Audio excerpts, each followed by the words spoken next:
And we're back. Welcome to episode 247 of No Direction, the No Direction Network's Pathfinder news, reviews, and interviews podcast. I'm Ryan Costello. And I'm Jefferson J. Thacker, also known as Perram. Tonight we'll be reviewing the latest hardcover from from Paizo for the Pathfinder role-playing game. And joining us to dive into Bestiary 3 is Kitsune Warlock himself, Mr. Dustin Knight. Howdy, howdy. How you doing, Dustin? I'm doing great. How about yourself? I'm doing good. I know that you have a reason to be excited about being on this episode. Why don't you tell people why it's exciting that you are on this episode with us? Being on any episode is especially exciting. I don't want to dive into too many details. I didn't write anything in this book in particular, but there's a lot of things in here that really excite me. And I did a lot of reviewing for this book in preparation for an article on summoning that should be coming out tomorrow. Yeah, that's what I was referring to, because I know that you have you've done a series of these. Every time that a new bestiary comes out, you're like, and which are the monsters you want to summon? Exactly. And that should be going live, I suppose, in sometime tomorrow. And you will be able to see all the cool new monsters you could summon of about half the list. And the other half will be coming out in another 2 weeks or so. Mm-hmm.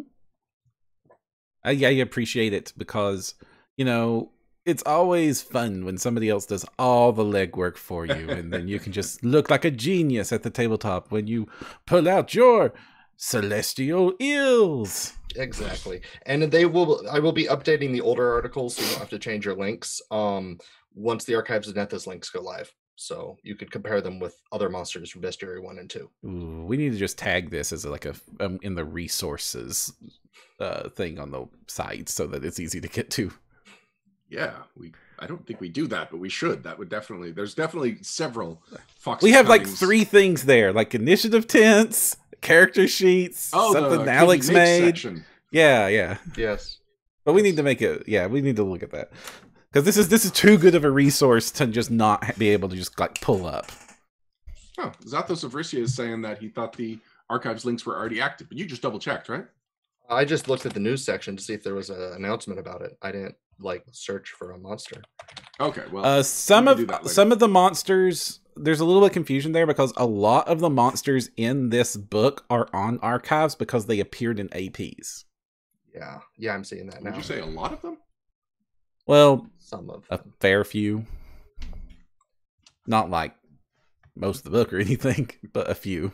So in first edition, Bestiary 3 changed our expectations for Bestiary books. There was Bestiary 1, which, you know, was a perfectly useful book. It had a whole bunch of monsters in it. We didn't really expect anything other than what we got, and it was extremely useful. And Bestiary 2 was kind of the like fill in the gaps book that again wasn't super exciting, got used. That was about it. And then Bestiary 3 came out, and it's like, oh, Bestiaries can be really fun and exciting. They can have these themes going throughout the book, and from there, every Bestiary, like we were spoiled for them. The Bestiary became like a fun series of monster books from there. And now we're in second edition. Oh, sorry, go ahead. Bestiary 3 was also the Bestiary where Paizo was like, you know what's cool? You know, mythologies that aren't from Europe. Yeah. Yeah, you really learn about the real world by reading Bestiary 3. At least the first edition one. So now we've got the second edition one. And second edition Bestiary 1 and 2 kind of fall into the same slots as Bestiary 1 and 2 in first edition. So it's kind of interesting. So does this one. So does this one. All right. So does this one. Why would like for a second there, I was like, wait, did they just do the entire? Was this almost a 1-to-1 swap? Like so much of the themes and individual critters, I like half the time it was just like reading the old Bestiary 3 again. And I don't know if that's a good thing or a bad thing, but it definitely surprised me that it's like, oh, here are all the cool Asian monsters that we got to see. And here's the weird nonsense that got left out of the first 2 Bestiaries for some reason. And why is the Azure only now showing up again?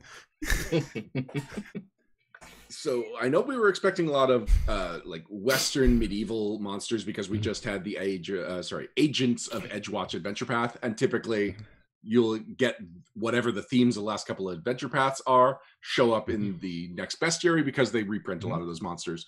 But our next adventure path, or one of the upcoming adventure paths, is the Strength of Thousands, the Phoenix, the Ruby Phoenix tournament one, which is another Asian influence adventure path. And it feels like we preemptively got a lot of the monsters that we can expect for that adventure path in this Bestiary.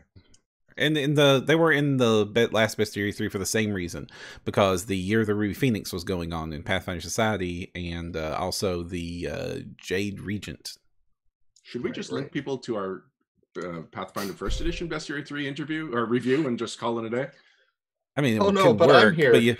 But we got. I also did notice how they wanted to fill out all the types and subtypes, the Kami and the Sakiel and stuff like that, since this is the last of the bestiaries.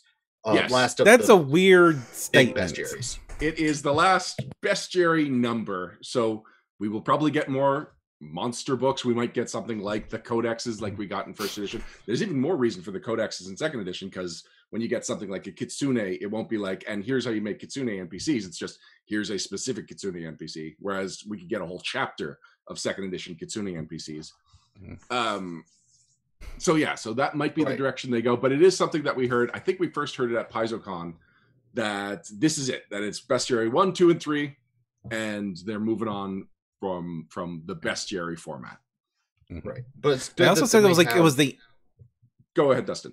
Oh, I was gonna say, it's good that they have the like I was saying, the types and subtypes, and their kind of, this is how you build a Sakiel, this is how you build a Quipoth or whatever, so that especially so adventure writers will know there won't be a bunch of inconsistencies. We won't have different resistances and weaknesses and inconsistencies like that in the future, since they all have their baseline bestiaries set up.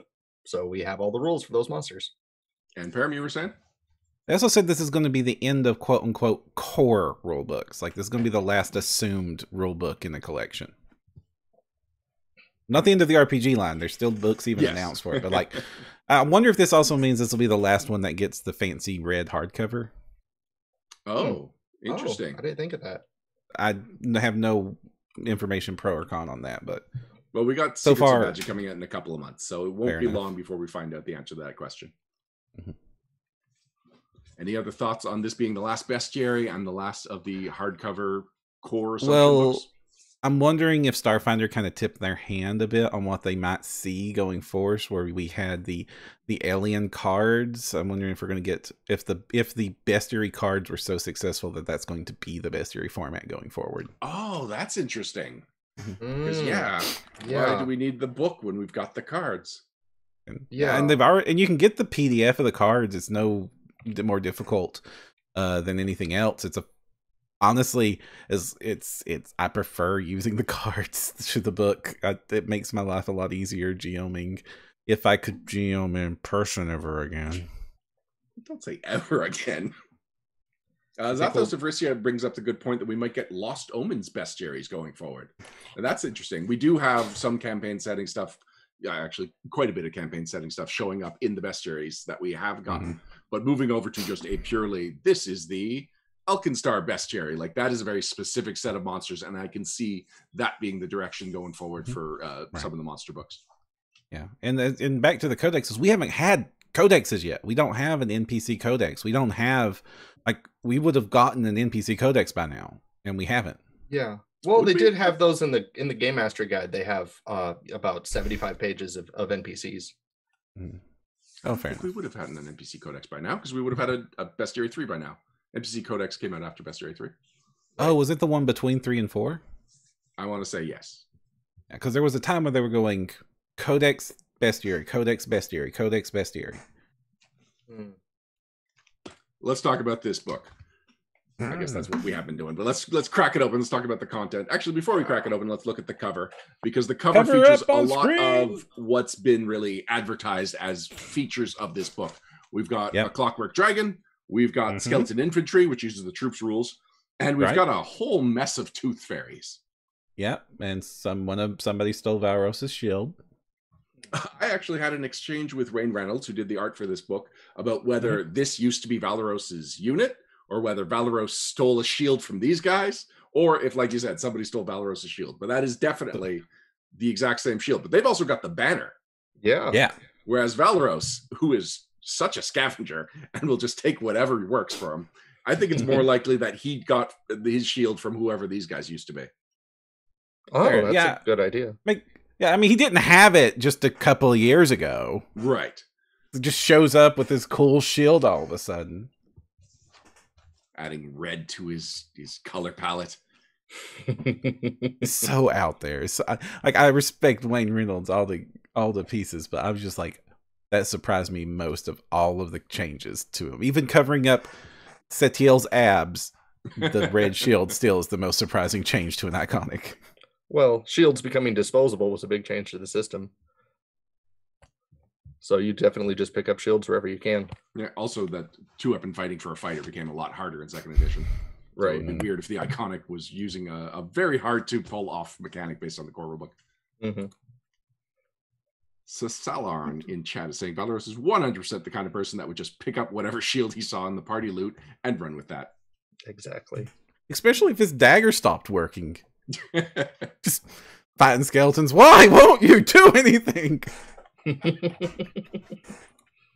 So first of the monsters that I want to look at are the Clockwork Creatures. So we've got the Clockwork Dragon on the cover. Clockwork was a creature type that when I was told was not in Bestiary 1 or 2 or at all in 2nd edition, I was shocked. It was like, no, that cannot be. Surely Clockwork is all over the place and just a common foe type. But no, it was actually something that Paizo saved and became just one of the cornerstone creature types of Bestiary 3. And they really dove into it. Like, these aren't just another type of construct. There's all kinds of rules for winding them up and using disabled device to like knock some of the time left on what's they're like, they've been cranked. They are going for 24 hours, and then you can knock hours off of how much longer they are actively threats. Which I thought was a really fun idea. The DCs are super high, unfortunately. But I would love to have a rogue in the party just trying to conk out the Clockwork rather than trying to defeat it. Right. And I mean, the thing about that is you don't have a multiple attack penalty on that. So you could just go ahead and keep trying your disabled devices over and over again. I didn't think of that, but you're right. The other thing is that all of these Clockwork Creatures have a self-destruct reaction that when when they're out of hit points, they spend a round just spurting and making really grinding noises, and then the next round they explode. But if you disable a Clockwork Creature, suddenly, first of all, you don't have to worry about getting caught in the explosion, but second of all, now you've got a Clockwork Creature that you can tinker around with. I love monsters that are treasure. Yeah, totally.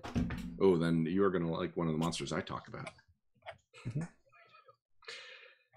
I also like there's a real emphasis in the flavor of the Clockwork Creatures that these are mindless machines that you have to point them at what you want them to do, and they do their one task over and over again. That task might be spying on people and recording it onto a crystal, which used a lot of really interesting magic as pseudo technology. But otherwise, it's mostly just these are your guardians, these are your guards. You wind them up and they will fight things that aren't you. Mm-hmm. Kind of reminds me of Robo Rally, where, if you remember that board game, where you program your robots to do a set sequence things in action. If something messes up a middle action, it still will try to do the rest of the actions. I did love Robo Rally, and I do like the idea of programming, of designing like a dungeon that has an emphasis on these Clockwork Creatures. And that with every encounter, you mess up the general programming of the dungeon and just slowly throw things out of whack. I think that's the entire concept of Loop Hero that just came out. What's Loop Hero? It's a Steam game where you're an adventurer that always goes into a loop and the world reacts at a set pattern, and you play the game by actually modifying the world map and the dungeon map as you go through it, and that's how you win the game. That's cool. So it's exactly what you just said. So also clever, Brian Lane in chat is saying Clockwork Hazards. There are none, but there's definitely the potential for that. I really like the idea of a Clockwork Hazard and how it would pair with a Clockwork monster. Yeah, totally. And also they're at uncommon here instead of rare, which is like a further evolution of the Galarian campaign setting, which like very much open. Like, we don't have clockworks in our world. That's not a part of the technology we really want to explore, with some early James Jacobs quotes on the subject, like why there weren't tinker gnomes and things like that. And now it's like, well, looks like clockworks have been I mean, basically, since Bound Bestiary 3 last time, they've been a pretty common thing to show up. Well, the Clockwork Dragon was in one of the early APs, wasn't it? It wasn't in Rune Lords, was it? No, I don't remember. Maybe Shattered Star? I don't know. I never played Shattered Star. Yeah, and that's where a lot of weird steampunky clockworky thing. That's where the golem with the needle fingers was. Oh yeah. Oh yeah, it was. I've got his miniature, and so I was playing in a game, and there was an encounter with two of those monsters, and we were playing at my house. And as soon as I saw that was what the monsters were, I got up and ran to my minis collection and found it. Alchemical Golem. Thank you, Lava Being. Oh. Yeah, and found the Alchemical Golem miniature and being like, no, we are using this. We've got the proper miniature for this really cool monster. Feels great every time you do it. All right, next on the cover, we've got the Skeleton Infantry. So Troops Rules was something that was being touted as something that's really cool in this book. Pathfinder First Edition had some troop rules, but they were introduced rather later on.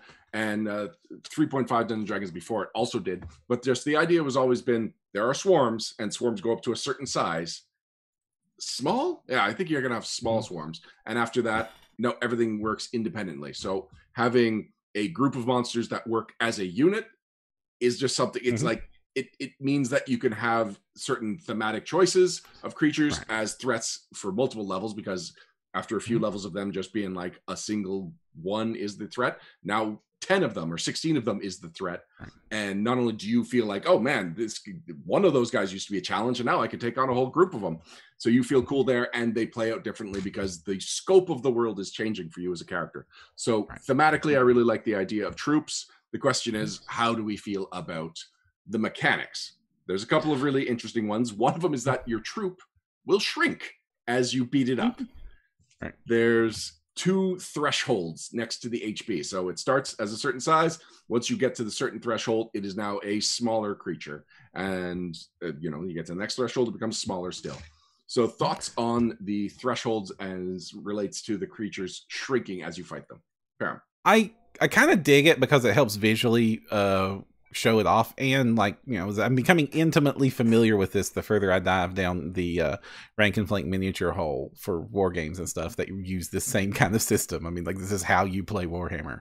But also it really illustrates exactly how you were supposed to illustrate and field these on a battle mat. You're really meant to go get 16 skeletons and put them in a box. And then, taking them off visually helps show, like, anything that can help visually sell the effects that the party's having on things. This is one of the things I loved about 4th edition was the bloodied state, and putting a bloodied token on something helped really sell that. Just that one simple thing helped sell how the combat was going, which is very hard. I will note that they don't get any less dangerous. Even yeah, they're still just as deadly up until the very last hit point, which is just like every monster. We do not have bracketing, like not traditional as we understand it in gaming bracketing. They do get smaller in size. I do like that, they have like the form up rule to help make moving them around easier. I do wish that there was more to take advantage of that. Like I haven't seen rules about them spreading out. So why do they need to form up if they're never really spreading out and getting around? Like, if we're going to be mapping them out with a bunch of ones, I would like to be able to, like, this is the horde. As long as it's a contiguous line of things, it's still the horde. So it fills out this hallway or spreads down this street. That would be much better. So I thought it had, like, the swarm thing where it didn't have to be just a square, and that you can spread them out any configuration as long as it's taking up that number of squares, and then form up is to just make it back into the block. And whenever you shrink in size, it automatically forms up. And when it moves, it automatically forms up. Does it not explicitly state that? Well, I have not been able to find in this book it explicitly state that anywhere. Dustin? Well, the thing I did notice, I think that could also help, because one thing that's different about these troops from what I remember in 1st edition is that you could use area of effect effects that wouldn't target the entire troop, just to take out numbers of squares. Like, I take out these 4 squares, but there's still 8 squares left. Okay, we'll take out those 4 squares. And that will, especially with cone effects, smaller cones, things like that, that will make them oddly shaped if the troop is big enough to start with. So the group up does let them squish back together. So there is that. Brian Lane in the chat is saying it doesn't say you can't. No, it doesn't, but it also doesn't say how. What kind of action is it to spread out? Is this isn't where the troop rules appeared. They appeared in a previous book, didn't they? Was it Game Mastery Guide? Were they in the Game Mastery Guide, the rules for troops? For 2nd edition? Yeah. I don't think Is this the first time we're seeing them? I'm pretty sure this is the first time. Okay. I'm sorry. I've got multiple game editions in my head warring with this thing. But like, it makes sense that they should be able to spread out. Swarms do it. It makes the rules kind of reference them like needing to undo it. But I went looking into the index. I went looking into the front matter, trying to find, okay, so where's the rules on how troops work? And I could not find, like, there was no just like, here's how troops work. Yeah, it explicitly explains the troop type when you go to the glossary in the back, and form up is an action that all troops get, and it says it's on page 305. And is there one other thing? Oh, well, just thresholds are explained when you look up the troop type. Troop defenses are explained somewhere in the back. So you're right. There's no just one block of like introducing troops, but there's a few different places. Brian Lane did find an interesting quote of most troops start with 16 squares 4x4. So the fact that it explicitly states 4x4 and most. And form up does say it could redistribute squares in any configuration. I thought it was the opposite. I thought okay. The troop chooses one square it currently occupies and redistributes its squares in any configuration in which all squares are contiguous and within 15 feet of the chosen square. Well, there we go. So you could use form up to shape yourselves. Lava being asked, how is loot handled for troops? So the assumption is that troops have just really mediocre generic gear, but it does have a sidebar in the cavalry brigade, which is a whole bunch of Hell Knights on horseback. And it says that troop gear, since the component members of a troop are individually much less powerful than the troop as a whole, a troop's gear is typically of negligible utility and value. But this troop's Hell Knight plate is an exception, and a party might be able to salvage a suit or two from the defeated foes if they're willing to risk the wrath of the Order of the Nail. So the assumption is that you're not fighting a troop to get their gear. It's really beneath your level at any point that you'd be fighting a troop. The Hell Knights are cool, though. They've got that cool armor. Yeah. But the cavalry brigade, when you look at the picture, you see this humongous line of horses. It's going to be 4 horses. Yeah. Yeah. So horses are loot, right? No, you have to kill the horses. You're killing the whole squad of them. I mean, if you can attack from any square of any mounted critter, then you have to kill the whole critter. That's fair. So apparently you just showed the 2-page spread of cavalry and the Cecilia, and T for goblins in chat is just the Cecilia. So not surprised that Ursula the Sea Witch type creature is a fan favorite. I know it showed up in a Song of the Sea Witch. Was that anyway? It was a fairly popular Pathfinder society scenario from 1st edition. So yeah, looks like it's got fans. Another thing you can do with your threshold is that it will defend against. It's like a limit breaker. So if if the troop is hit by an attack that would target a single individual for so much damage that it would actually go past a second threshold, it stops there, and you reduce the size to the smallest threshold, and then it continues fighting from there. I like that. It's not something I've ever seen before. It makes sense. It's just there's only so far you can swing, even when the troop is all packed up tight together like that. And it's a clever use of making threshold have more than one purpose. I mean, there's a reason for the meme about hiding behind the pile of dead bards. The skeleton infantry should be a pile of dead bards. Bard skeleton infantry.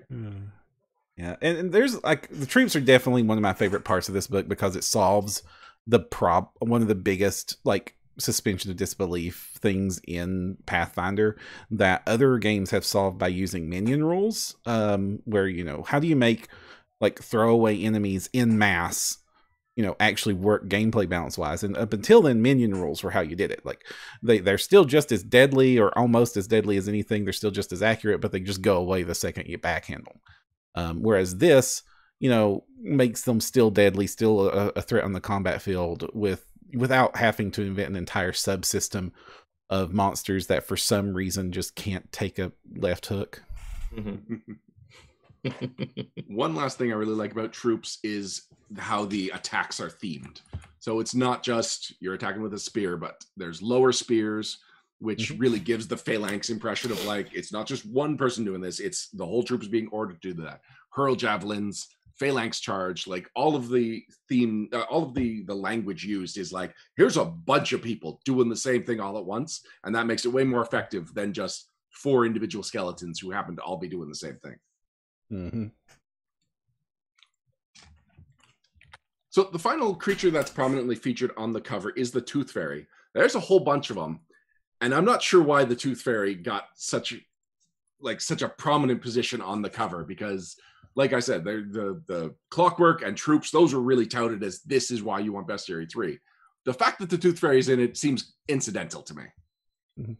Well, the Tooth Fairy actually falls into one of my categories of what this book is about. And it actually falls into the 2 of the categories, and only one of them mostly.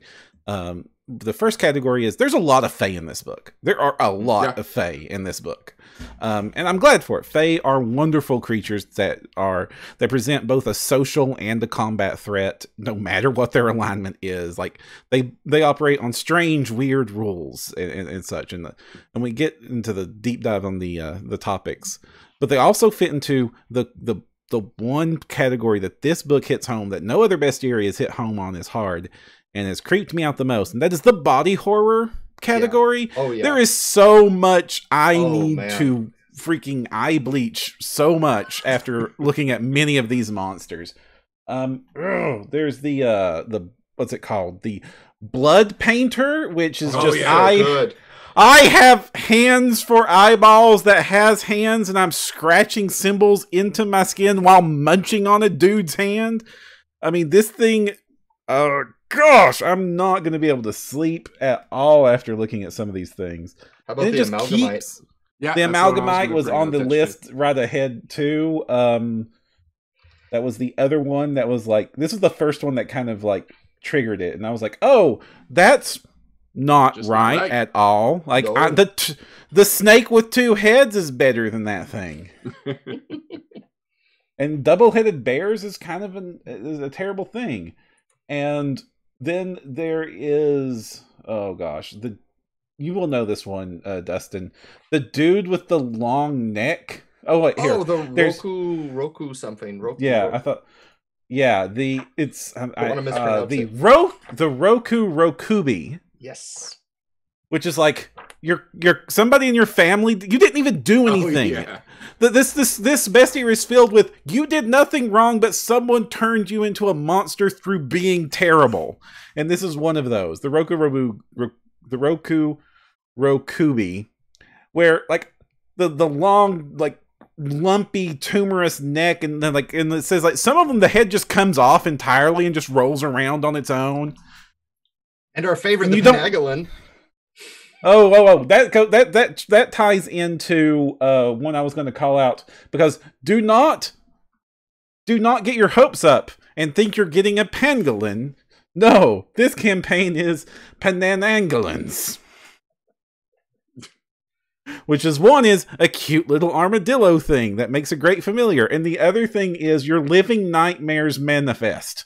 I love it's a floating head with the rest of the spinal system and guts attached. Yeah, the big difference between it and like a Naga is mainly that the lungs are so prominent, and that just throws the whole design into a creepy direction.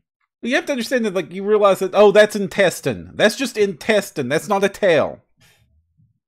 And, like, it's not even that. There's the walk upside down backwards monk. There's the I'm a floating literal decapitated head bleeding crap behind me.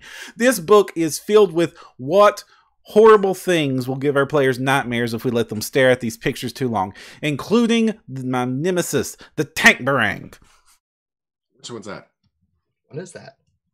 The Tick Belong, which is this. It's the monster of wrong proportions that this thing just. Yeah, like I have had nightmares with this thing in it before I ever played Pathfinder. This is just wrongness. And it's not even actually an evil critter. It's horribly misunderstood. That's one of the Could see kinder, why. gentler nopes in this book. Can we get back to the Tooth Fairy? Yeah, sorry. Okay. So on the plus side, unlike, I believe, the first edition Tooth Fairy, it doesn't explicitly state that it takes the teeth out. It's that it is tugging on the teeth, and that is causing bleed damage. Oh. Then we get to the Tooth Fairy Swarm, which is also in this book.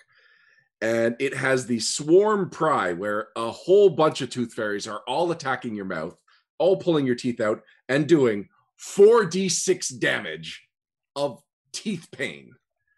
4d6. You could be hitting that face with a hammer twice and not quite hurt that much. This is just, again, you don't explicitly lose your teeth, but the amount of pain that these things can cause your face is just squirm-inducing. For the average commoner, there's no face left.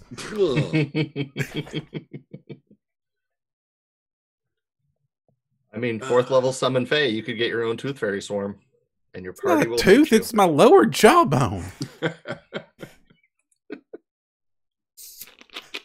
Well, like you said, you were asking why they have Tooth Fairies on the cover, and I mean, when you have the skeleton troop, the Tooth Fairy is kind of their natural enemy, right? No, I disagree. Like, I'm surprised those Tooth Fairies are settling for those low quality teeth. Mm-hmm. When there's perfectly great clockwork teeth behind them. No, there's just, maybe that's why they're going for the skeleton teeth, because it's like, what else are we supposed to get? They're beggars can't be choosers, Tooth Fairies. I kind of like also with the Tooth Fairy art, their teeth are mismatched. They're just shoving people's teeth in there. Yeah. Yes. Before we go into specific monsters, one of the interesting things about flipping through a bestiary is the nostalgia.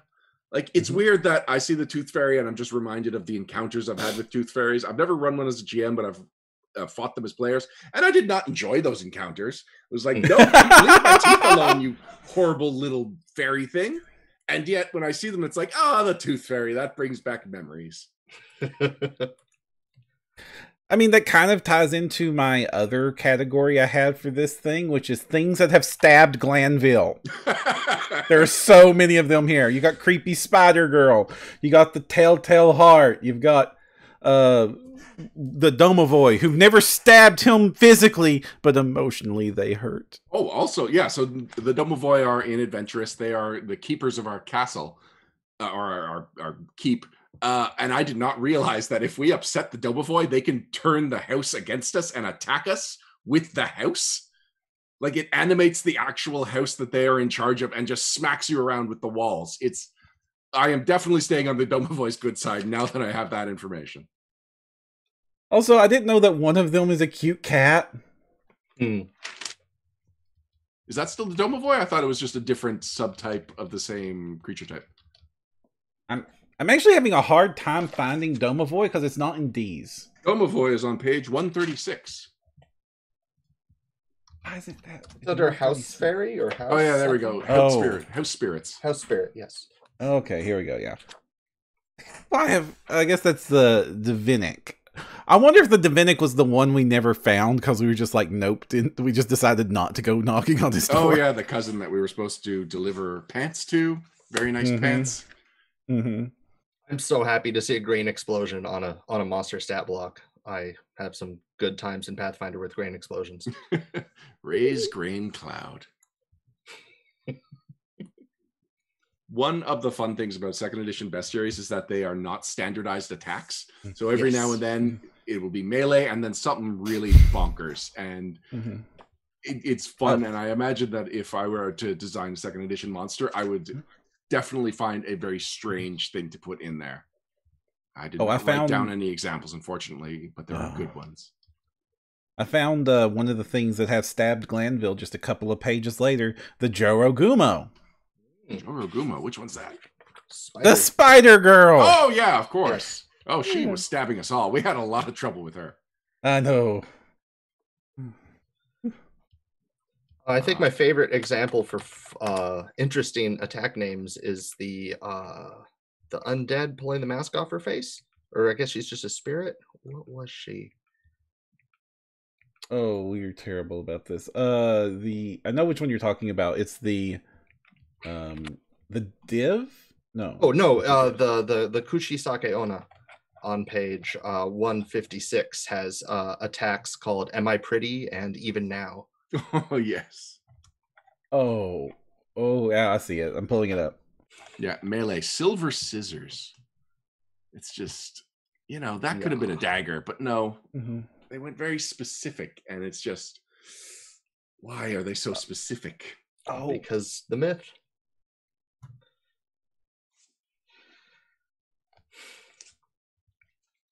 There was the land fairy, the earth fae in here. It has one of my favorite attack animations. It's like it rarely ever attacks, even though unless absolutely pushed to. But every single one of them does carry a pair of toenail clippers and knows that they can use them to cut other things. I love it.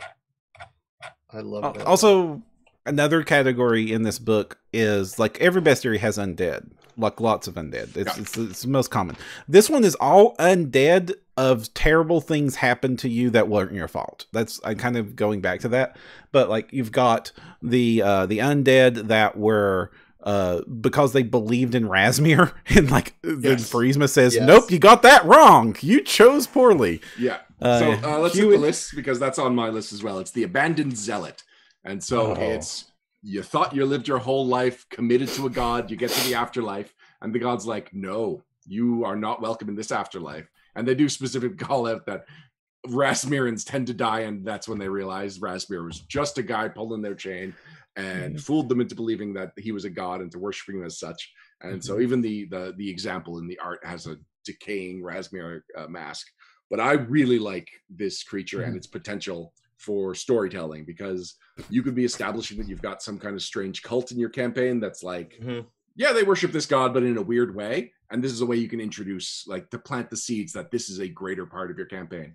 Or you could just have somebody else, like Abandoned Zealot of a faith of your cleric or your champion in your party, and have them just questioning, like, am I worshiping my god right? Is this going to lead to, am I one day going to be an Abandoned Zealot? And mechanically, they actually get advantages against people that have the same faith that they had in life. So the storytelling potential of this creature, just the theme, the idea is really strong. It's really tied into the campaign setting, which normally I am iffy about, but in this case I really appreciate. And just some solid ability. So Abandoned Zealot is the first creature in the book, and it starts the book off on a really good note. And another one that kind of fits the mold are the Mortex, which I kind of really liked because they're not undead completely, and their origin story is Tyrant's Grasp happened. So like suddenly there's all this undead energy all around the world, and so people are being born that are part or have been merged in with being part undead, and that means that they have to satisfy these weird undead requirements to continue living, like the Anghavir, which are what happens to an elf when they are afflicted with this, which they have to eat raw flesh from living things like ghouls do. And then you've got the Gurgist, whose body is just continuously rotting and will rot away to nothing unless they eat constant raw meat. It's just like these horrible fates mixed in with these people that have these souls and emotion and guilt to know what they have to do to live. Sucks. This is like every vampire player character wants to play out, with actually wrapped up with a reason to. It's like you actually have reasons to feel bad about this. It's not, you're not some horrible monster, but you have to live like one. So this is one of the other big themes about this bestiary, which I think is one of the few things that it does better than any of the previous, is almost so many of these monsters are story central monsters. Like there's this bestiary doesn't really hit the bells for me on just random stuff I want to throw at players. There's not a ton of that in here, especially since well, I'll go into it. There's like a whole lot of the good monsters are thrown in here that needed to fill things out and stuff like that. So you won't be using them. But what's in here are monsters that you would theme entire adventures around. Oh yeah, definitely. Definitely. I was really inspired to make an adventure themed around the living, kind of like the living spell from Eberron is the vibe I got from it. I have all my bookmarks here. It is the Roiling Incant. Oh, yes. Oh, okay.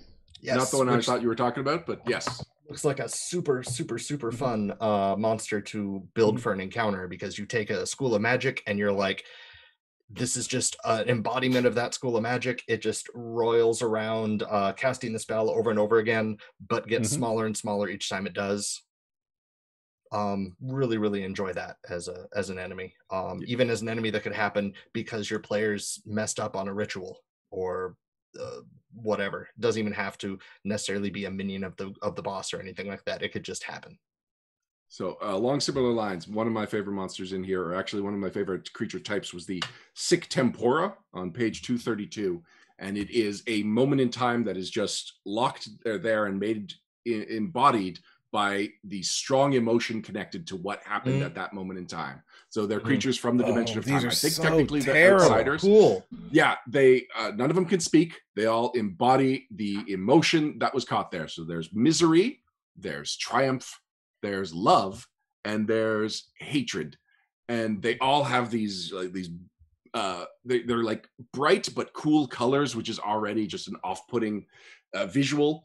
And the storytelling potential is so cool because they could be like a subplot. Like if a character in your group has a backstory where they are tied to this great event, it's like, well, that great event didn't just affect you, it affected time itself. And one day you may come face to face with the emotions that maybe you are holding inside, and you actually have to fight a physical embodiment of how your backstory has affected your character. Like this could be a character divining moment, like right before you go to the end game of the campaign. You're like, all right, but first you've got to deal with how you feel about being the only survivor of this horrible battle. And boom, misery, Sic Tempora shows up and says nothing, but has telepathy, knows exactly how you feel, and is just pulling on your heartstrings. I also really love how they all look different from each other except love and hate, and they look identical to each other, except there's two for love and one for hate. That's a really nice detail. So the Triumph one is the one that visually looks the most different and has one of the most intriguing abilities. It's the winning smile that just by looking at you does 10d8 mental damage. And it's just like, oh my gosh, you want to punch him in the face because he is causing you pain with that cocky grin. Oh, you think you're so Zavia, great. you have this power character, right? Maybe I do. Maybe someday if I come back as an outsider or an undead creature, it would basically be the Triumph Sic Tempora. Yeah, the new types in this are really cool. This is the first time we've seen spirits that don't have the undead type in second edition. And there's quite a few of them. There's like the kami are spirits that don't have the undead or any other existent type. They're not they're not celestials, they're not fiends, they're just spirits. Or the spirit guide, including the cunning fox that I absolutely love that's a creature. Is another example of a spirit. It's also a beast, that one, but it's not undead. Also, you mentioned outsider. Outsider is not in this book. It's not a tag. Most of this book is filled with what we would have called outsiders, but none of them are tagged as such. Yeah, I kind of even went out on a limb calling the Sic Tempora an outsider, because it's like, well, it talks about the dimension of time. Surely that makes them outsiders. But yeah, it's true. Although there's definitely enough things in here that like, here's a broad category of something weird from somewhere else. It is what an outsider is. It's just not what we're calling them anymore, I guess, not in a trait term. Yeah. Then there's also the toxic otter. That's is a terrible, horrible monster to exist, and also meme worthy art. Where it's the Kushtaka, which is like the swollest otter I've ever seen. This is the opposite of the cute Starfinder boys. It's and it makes friends with you and gets you to come to its village, where you slowly turn into a cool swole otter person, and then your soul leaves your body. All right, while you are on that 2-page spread, the next creature, the one on facing it, the Lada Luska, is so cool.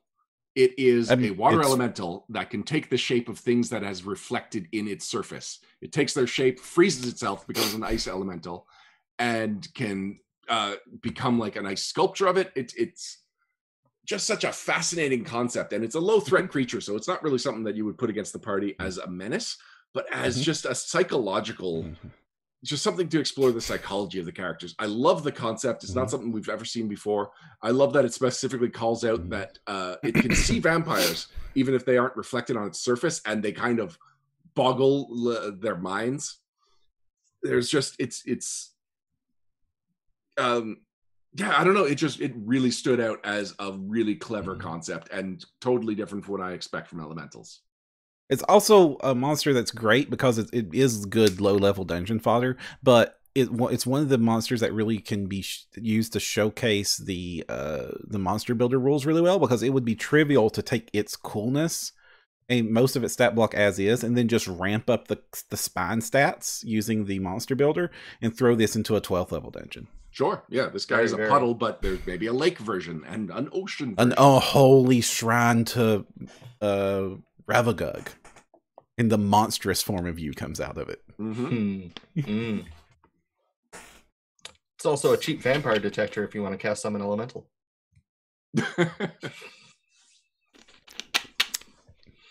This article is going to be amazing. Some of these monsters just have these weird little niche uses, like the Zealot against, you think he's a false priest, but maybe not. Let's summon a Zealot. Zealot, is he a false priest?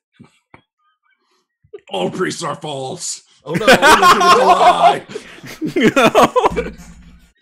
Focus, Zealot.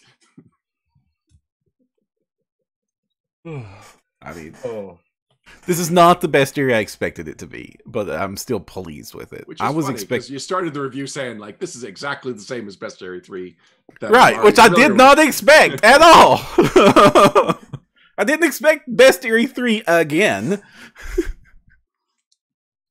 Oh man.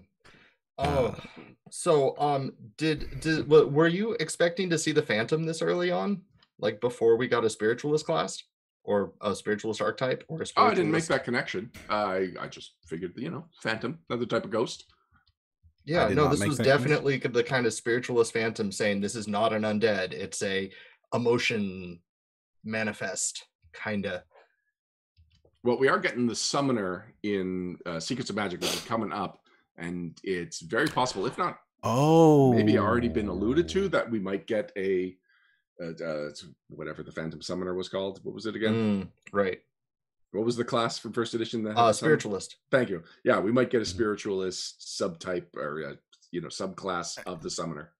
And that really makes sense because it really almost was just an archetype on a summoner even then. Right.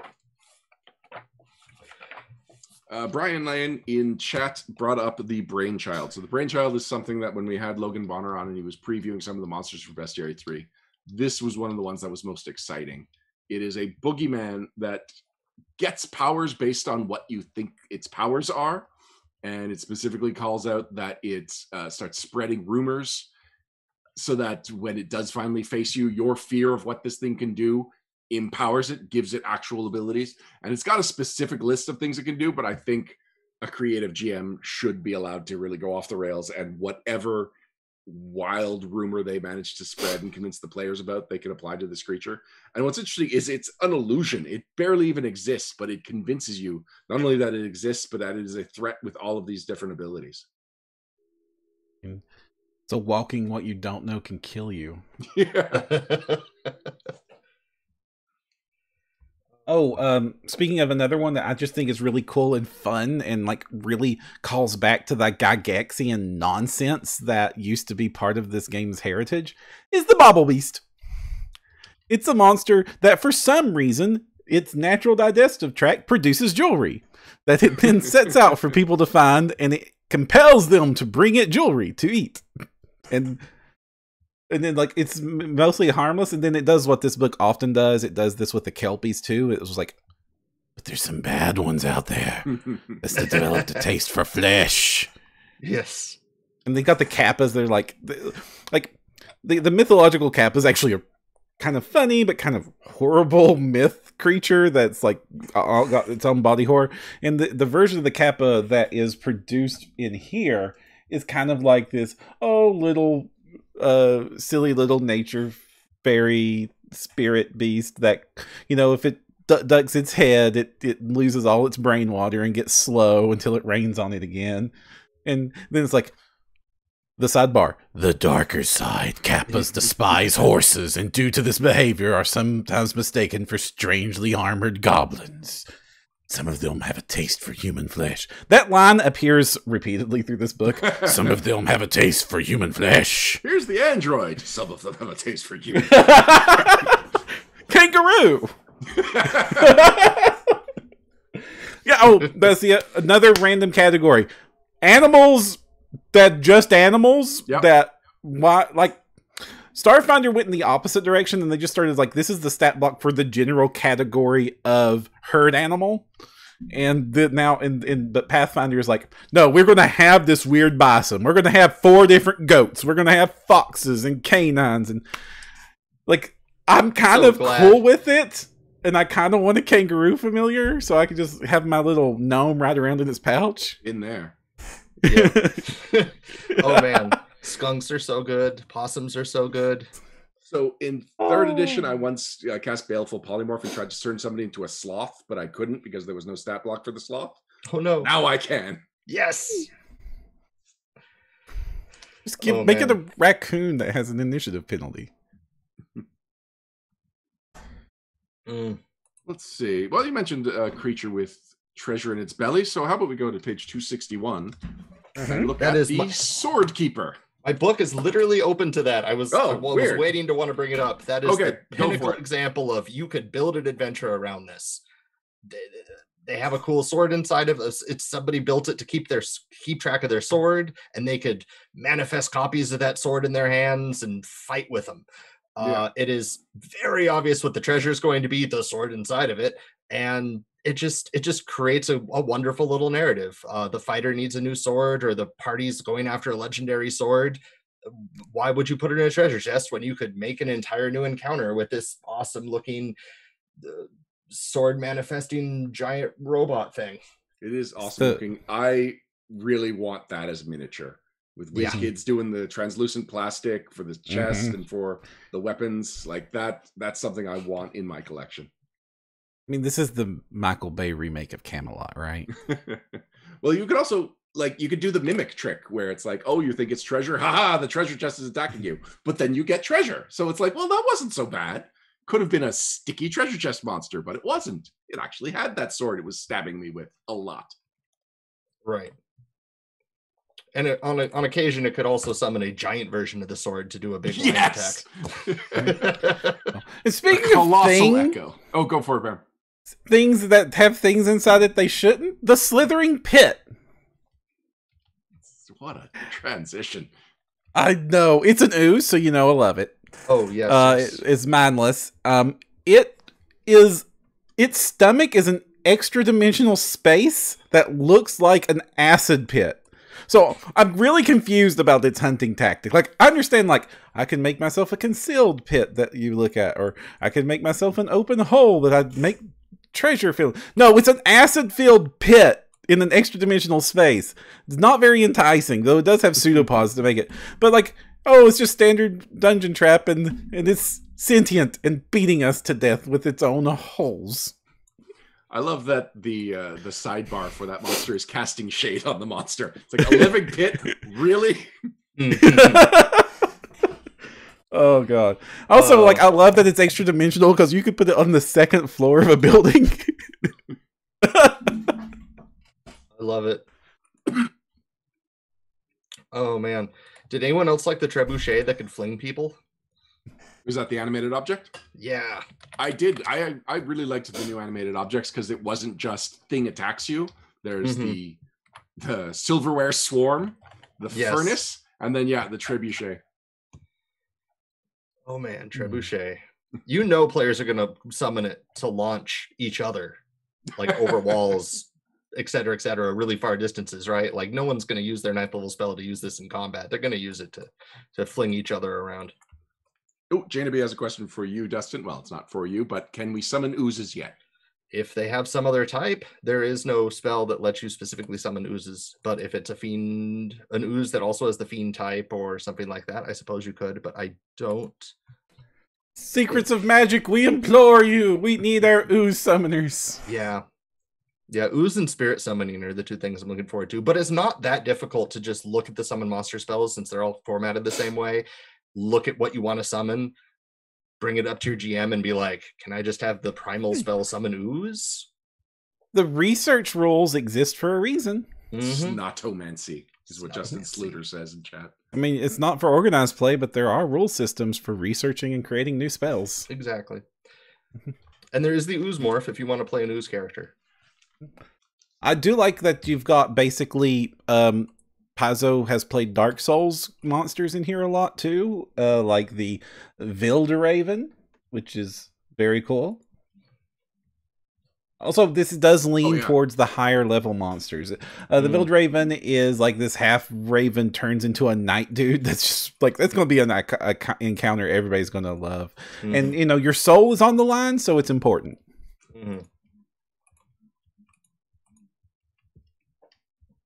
Also, just because we need to put it up there. Weasel. Weasel. All right, going back to the beginning of the book. Speaking of monsters that I want you to put on the screen.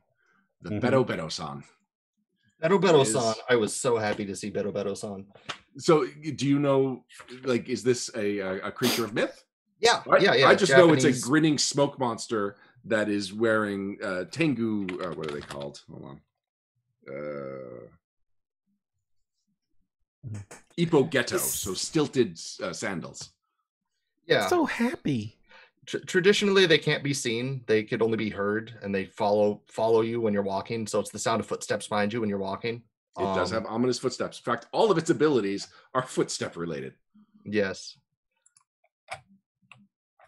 The stepping decoy is one of its powers too, in that it splits in two, and it and its decoy both get 2 actions per turn, and they just go in opposite directions. And the only thing you can do with those actions is sneak or stride. So all you know is that there are these 2 things walking around using their ominous footsteps, probably freaking you out. And one of them is real, and the other one is, you know, the fake shadow spirit. Yeah, I'm not sure I'm any more comforted by the fake shadow spirit.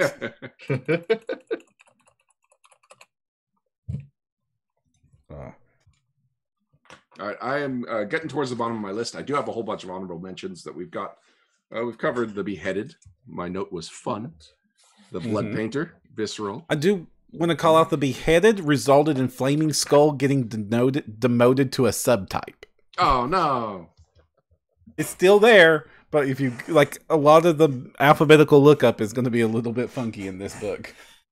Oh yeah, like Heroes Shade said, there's a lot of really neat mythological monsters in here. Honestly, if you want to use one of these monsters in your campaign and want it as more than just an enemy, Google it. There's a good chance it's from a myth, and the myth can tell you more about, inspire you on how to use it in your campaign. Yeah, the more likely your reaction to the creature is, where did they come up with that? The more likely it is a myth.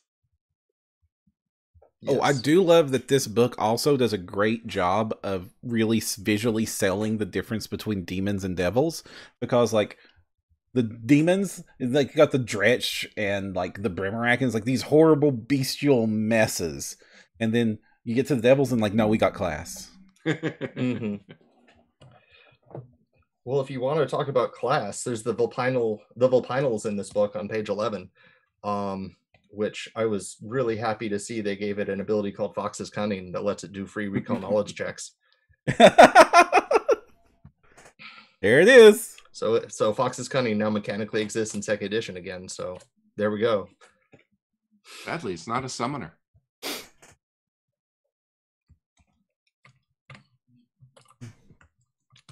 Oh. 294. Let's go to the Wizard Sponge. So back when I was playing 2nd edition Dungeons and Dragons on a BBS, somebody had uploaded a monster stat block for scrubbing bubbles from the soap commercial, where it's just like a whole bunch of scrubbing bubbles going down the hallway and cleaning everything. That's what Wizard Sponge is. It's just scrubbing bubbles. And I love it. It's specifically, it's swarming slither. It covers you, and as it cleans you, it deals acid damage. But it's a weak acid, so it doesn't affect metal, stone, or non-organic substances. It is a cleaning supply for wizards that just swarms its dungeon. And you could be walking down the dungeon and being like, why is it suddenly so clean in here? And then the wizard sponge closes in on you. It's like, big sudsy monster. Oh, we've got rogues again. Call the exterminator. It's funny how many monsters are just the wizard didn't want to clean, so he made a life instead. And it's like the one thing I want to snap my fingers. Oh gosh. Oh man. This is also, it's 322 pages and it's dense. It is dense. So many good monsters and it's like, it's really hard. Like I gave my general things, but there's not like there have been in like Bestiaries like 4, 5, or 6 where like those themes were very prominent. There's a few that are real big in here, but like a lot of it is just, here's 4 pages that really doesn't connect to anything else, and it's super flavorful. And I'm going to enjoy using many of these monsters in my adventures. Yeah, definitely. Well, the wisps have been really popular on various discords as well. The elemental wisps. People just really like the drawing. They think the art is resonating with a lot of people, and they would make fun little allies and encounters, or allies of your enemies. You know, Perram, you talked about the body horror. You did not talk about how cute some of these monsters are, and the wisp is a great example of that. Yeah, the body, there's good. The Shikigami are really cute. Oh, there's one monster that even calls out that it's cute, and that is the Skull Peeler. Oh Lord! Yay! The Skull Peeler is adorable. Skull Peelers, despite their ferocious and well-deserved moniker, are considered by many to be downright adorable. That's the first line in the description. Look at that! Who wouldn't want a pet Skull Peeler? Those were going to be in Starfinder at first, but the author couldn't get it in, so had to wait. And he didn't want to wait long. He was like, "What's the next time I can put a monster in called the Skull Peeler?"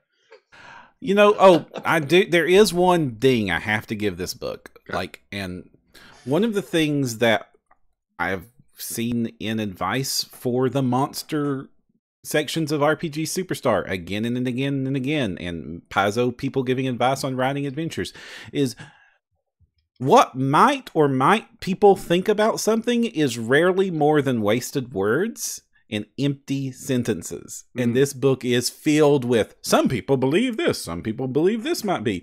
And that is so much worthless. I kind of disagree. I think that gives me leeway as a GM to decide how I want to employ them.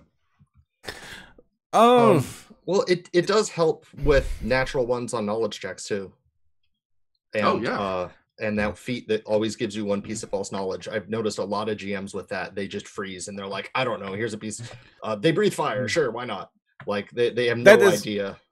That is only useful if they then tell me which the right answer is. Otherwise, I can invent cool stuff for my monsters all on my own. I don't need it to be a question mark of 4 sentences that could have been spent on something else. That is fair. No, I'm still going to say that can be evocative. And if it's something I'm just like, I think that's dumb. Well, only some people believe it. Who knows what's true? And it also means that if a player is a GM or just a regular reader of the Bestiaries, I don't have to worry about established facts about the monsters tipping their hand and being used in a meta way. I think there is actually quite a lot of value in being a little oblique about how, no, that's not the right word, a little vague in how you are describing what the monsters do and are known for. Both fair opinions. You're a fair opinion. Thank you. That's an evil fairy. Oh no, a fair opinion. It's got a taste for human flesh. Oh, more body horror? Zimtal. I don't know what's going on, but it ain't natural. I don't care that it's flowers. Also, like, so many super high level monsters. There's level 24 monsters in here. There's level 17, 18 monsters. This is where the high level critters are making it. You say that, but actually, if you go to the creatures by level, it's packed up till like the mid levels, and then there's like I don't know, maybe only a couple of dozen from the level 15 plus. So I also got the impression that there's a whole bunch of high level creatures in this until I saw that chart, and it's like, they just left a lot of impressions. There's definitely a lot of mid-level ones. A lot of the ones on my list that stood out were 10 to 15. Well, if this was most other bestiaries, it'd be like level 2 would be 2 pages. Yeah. Okay, that's fair. Level 2 is only a page and about 1 page. Mm-hmm. Yeah. Yeah, and then we have like 8 monsters over level 20. Including the Ouroboros. That came out of absolutely nowhere. Was it that in Pathfinder 1? It's also a very weird Ouroboros. Like, Ouroboros, we have like an idea of what it is. It's the snake eating its tail across the earth. But the Ouroboros here is all the snakes eating all the tails. This didn't click yet, but just looking at the chart now, there's actually a couple of common level 20 or level 20 creatures, which that's I don't know. That kind of seems strange to me. Just the idea that there are these super powerful creatures just everywhere and anywhere. Oh yeah. Well, Draconals, yeah. I mean, there's a lot of powerful creatures in heaven or Nirvana. Nirvana. Oh yeah, I mean that's the big difference. Like, where is the common? Yeah. The outer planes, the astral abyss. Yeah, okay, common. Yeah. I mean, I can't imagine you'd have to look far to find like to find one if you were actually in Nirvana. But good luck getting there. Sharks are common, but I never have to worry about them. There is one last monster that I want to give a shout out to, and that is the Galvo. Just for personal reasons, I designed the Galvo for first edition. I'm the one that came up with the idea of that. It's page 103 of the eel person, the eel swarm person. And it was developed by Adam Daigle. So the Galvo name is his. I think I originally called it like Eeloid or something. But just the idea that this is a creature that's lived on now. It got adapted into the card game. It's now in second edition. The Galvo has a much longer lifespan than I expected it to have. So it's just cool to see. I wonder which monsters are never going to make. I'm going to be real curious as to which random AP back matter monsters just never shows up in 2E. Well, the other monster that I wrote that came out in the book with this was the ship in a bottle, as a haunted tiny little ship in a bottle floating around your cabin and maybe attacking you. And I thought that was an idea that was more enduring than what I thought the Galvo, which just, it's a swarm of eel people. I really didn't think it would show up ever again, and yet. Yeah, but no, there's no other eel people. You're the one-stop shop for swarm of eel people. What happened was I was talking to Wes Schneider, and it was like, give me 10 monster ideas that would fit into Skull and Shackles. And one of them was the creature that turned out to be the Galvo. And his response was, oh, good. I've been looking for some kind of eel monster. And so I was like, all right. Not one of the creatures that I thought was going to make the cut. And yet it was exactly what Wes wanted, and apparently exactly what the game needed. Mm-hmm. Oh. A callback to the cuteness. Okay. Kodamas. Which one? Oh, yeah. Kodamas. Oh, yeah. Page 143.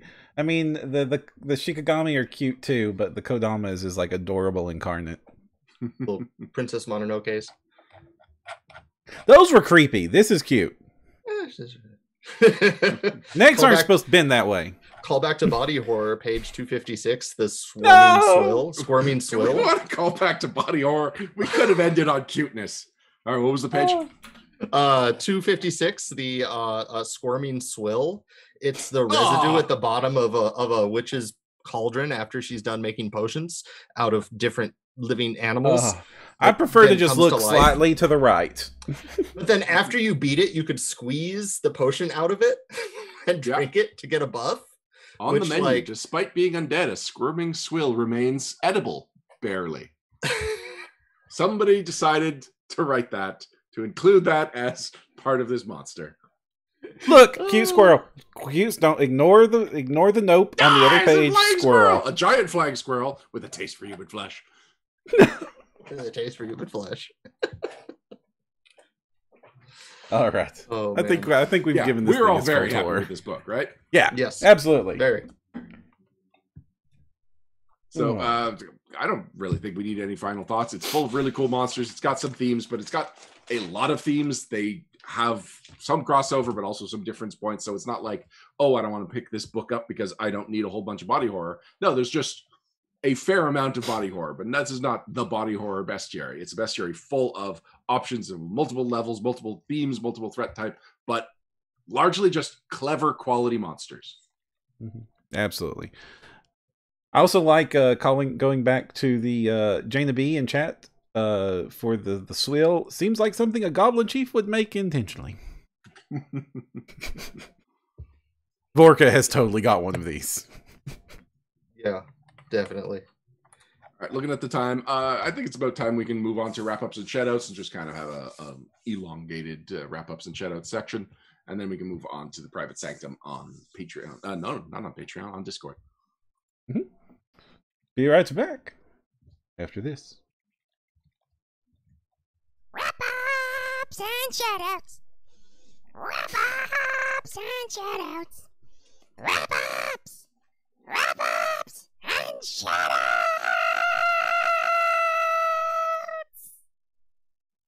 And we're back. You played the theme loud enough that I could actually hear it. Was it booming in your ears? Open ear headphones. I goofed and leaned into the mic. Oh, Gotcha. Gotcha. Thank you for joining us for episode 247 of No Direction, the No Direction Network's Pathfinder news reviews and interviews podcast.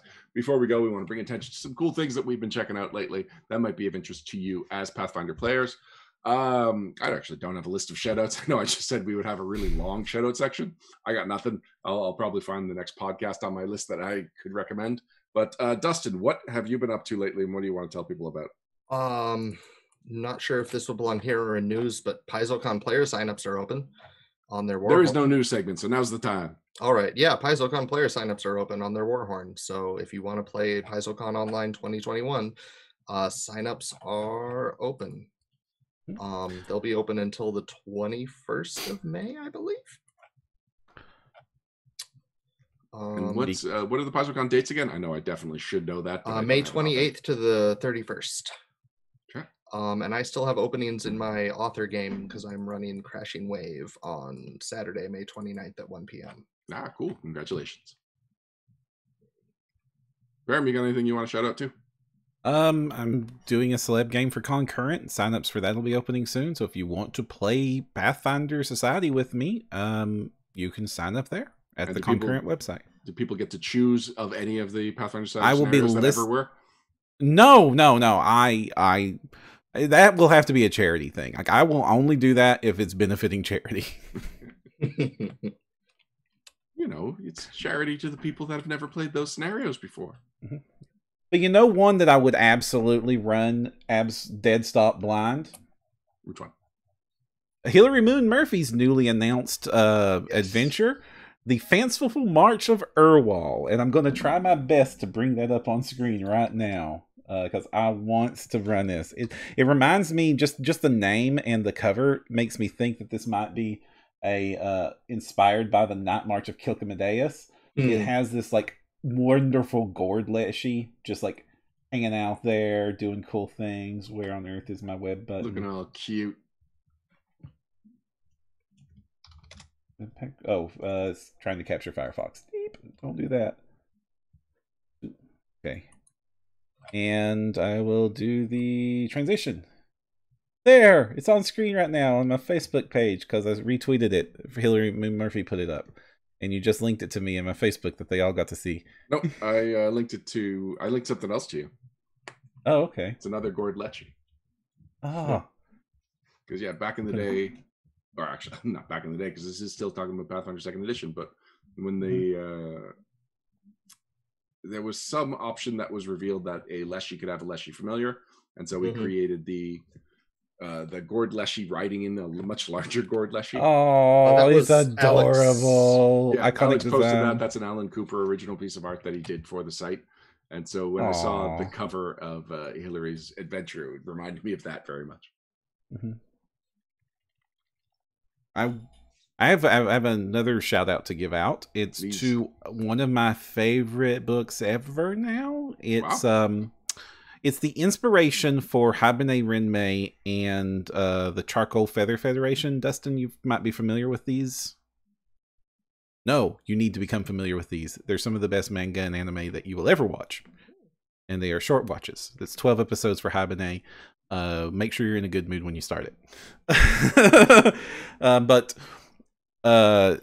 the Hard-Boiled Wonderland at the End of the World is the novel, and it is a psychedelic trip in word format as you are reading through a mind that is literally decaying and what that point of view is like, and it still makes a cohesive, wonderful plot-driven narrative. I don't want to say much more for spoiler reasons, but Hard-Boiled Wonderland is maybe one of the smartest, well-written books I've ever had the pleasure of reading through. It ranks high up there with Gaiman, with I love it almost as much as I love Snow Crash. I love it as much as I love American Gods. I love it as much as I love a Young Lady's Practical Primer. I don't know. It's amazing. We have very different. I was going to say taste these are books, but wonderful books. Exposure to books. You careful. I'm going to just like bombard you with gift copies of Audibles of these now. I appreciate. I was going to say I don't read, but or I don't read nearly as much as you would expect me to. But Audibles, that changes everything. Also, we're like the one podcast in existence not sponsored by Audible, by the way. So this isn't a commercial for them. Does Audible really do that much sponsoring anymore? I feel like I haven't heard them as a sponsor. It has been a while. Yeah. It's still occasional. I hear them on Waypoint every now and then. Yeah. Speaking of podcasts, I can give a shout out to one of the podcasts that I'm subscribed to, and that is the New Day Feel the Power. It is another pro wrestling podcast, but it is one of the least pro wrestling podcasts.